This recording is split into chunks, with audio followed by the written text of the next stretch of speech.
If I had asked you if you've eaten bread this week, most chances are that your answer will be yes. And it almost doesn't matter where you're from in the world or how much money you make.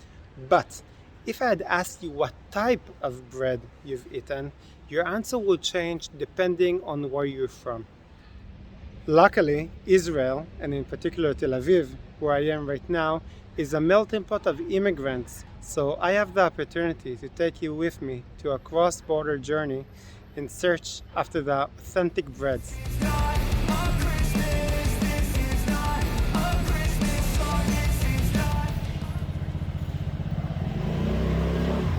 Let's go now to try and taste our first authentic bread. It's called lachuch. Lachuch, it's a bit hard to pronounce, and it's originate from Yemen.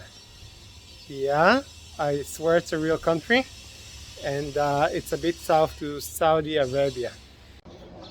So we are now in a neighborhood called the Yemenite Vineyard, and it was built in 1906 by Yemenite immigrants who came to Israel in 1881 and 1882 and inhabited this area. Actually, this place was built even before the city of Tel Aviv itself. And here we are, that's the Yemenite bakery.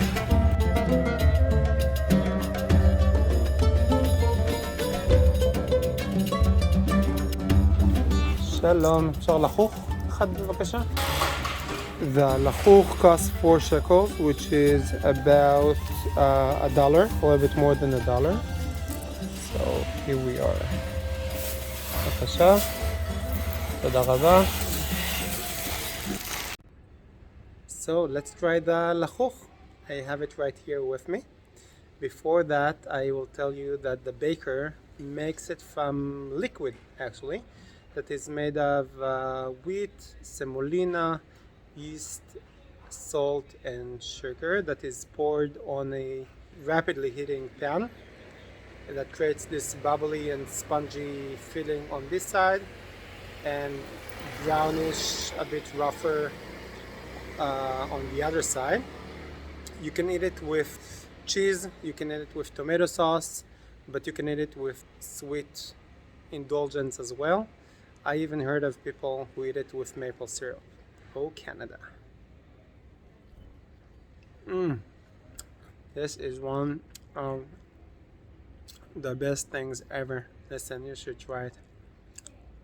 Come to Tel Aviv.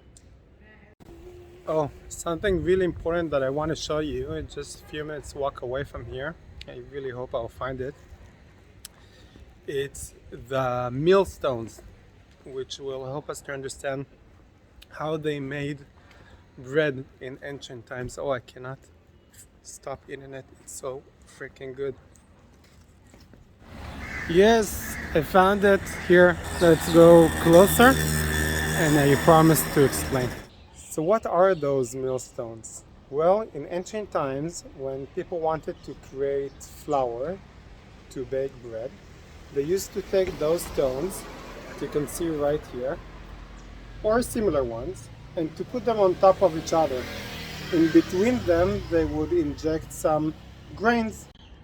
If we take a good look here, you can see the hole. Here, the grains were injected, and then they will go down in between the two stones. This hole was meant to be for a stick that the person will hold, and then they would rotate the upper stone, and by the pressure and the rotation movement, the grains were shredded and grinded, and the flour was going out from all of the sides, and the people could have made bread. Besides the culinary importance that the bread has in almost every culture, it has very big impact on religions. For example, Judaism and Christianity. And other religions, if you watch this video and there is an importance for bread in your religion, please let me know in the comment and enlighten me. I can give you a nice example from my own personal life. I grew up in religious family, And one of my deepest memories that I have is how every Friday evening when I came back from synagogue, there was a very strong smell of the fresh bread coming out from the houses, welcoming the people back home to do the Kiddush, which is a ritual where you bless the Shabbat, you bless the holy day on wine and bread. And bread gets big respect in Judaism. It is covered until it is eaten, and you're not allowed to throw the bread to the garbage. It's almost holy. From here, we're gonna take a sharp turn, and we're gonna try a new bread that I'm pretty sure that you know about. But what you don't know is its origins. So let's go explore.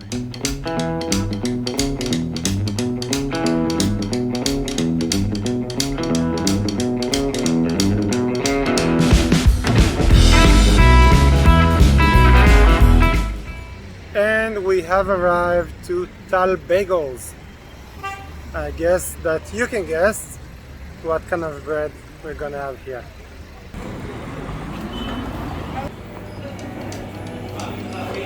Bagel, אחד רגיל.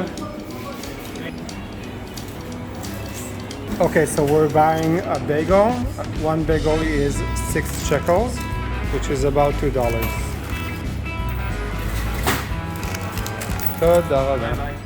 I think that the most interesting thing about the bagels in Israel is the spin that it made on the way here. Bagels originate from Germany or Poland, depends who you ask, and it got under the spotlights when Polish Jewish immigrants came to the United States and brought the bagels with them, and it almost became kind of a symbol of the American cuisine. So how it came to Israel? Israel is under a tremendous influence of the United States and Western influence in general. As a part of this trend, the bagels arrived here. Inside the bagel, you can put literally anything you want. The basic is cream cheese. That I was used to put inside when I was in New York City. It was super popular. There used to be like stalls in almost every corner of the street, and you can order a bagel with cream cheese. But of course, it goes very well with an omelet or with tuna salad or pretty much anything you want. So that's one of the things that are amazing in bread. It can go perfectly with pretty much anything.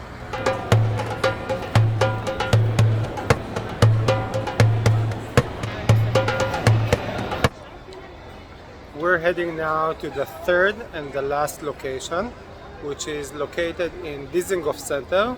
It's a shopping mall that is situated right in the center of Tel Aviv, and every weekend they have a market, food market, and one of the most interesting stands that they have here is the Druze stand. Let's talk a little bit about the Druze. The Druze are a small minority in Israel with about 150,000 individuals in Israel. They're not related to any specific country, and they have about 1 million people worldwide. Their religion is very interesting, unique, a bit secretive and intriguing. That was developed in Egypt in the 11th century. Today we're going to try their bread, which is a thin bread that is made on tabun, straight on the fire, and I believe it's going to be very interesting, so come with me. Okay, so on this Druze pita, now what we're putting is some tahini, hummus, and some eggplants here. And the price is 20 shekels, which is about a little bit more than $3. And here we have some herbs that she's putting on, and some olive oil.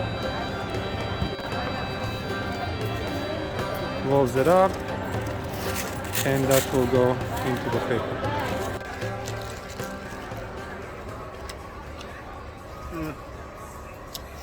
It's a very unique taste. We'll say Middle Eastern taste. And it's amazing. The bread is chewy, soft, and quite perfect. One more interesting thing about the Druze bread is that it doesn't have a pocket like a regular pita. So it's used to wrap things. You cannot put anything inside, but you spread hummus, or you spread labane, which is a type of cheese, on top it, and then you just wrap it inside. Now that our belly is full, or my belly is full, let's talk a little bit about the historical facts about the bread.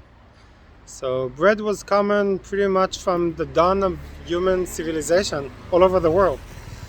It is found from the Neolithic era, which is about 10,000 years ago. So that's pretty mind-blowing when you think about it, because it's quite a complex process. You need to grow the cereals, to get out the grains, to grind them. You need to knead them with water, leaven them, and then put them in the oven. So that's quite amazing. So how did this complex process was developed? So in ancient times, when there were civilizations of hunters and gatherers, they used to take the grains from the floor and to eat them. The problem was that it's very hard to digest grains. So they started to develop methods in which they grinded them. With time, they started mixing them with water, and then to sun dry them or to put them next to the fire. And one thing led to the other, and with hundreds and thousands of years, the methods got better and developed. And today you can go downstairs and get fresh baked bread or baguette, or depends wherever you are, lachuch or Druze pita. So enjoy, stay curious. I hope you enjoyed my first episode of the vlog, and I'll be very happy to hear from you. What kind of bread do you have at home? What special bread did your mother use to bake? If you have any interesting recipes, please share it with me and the others in the comment section. And don't forget to like and subscribe, spread the word, share the love. And I'll see you in the next episode.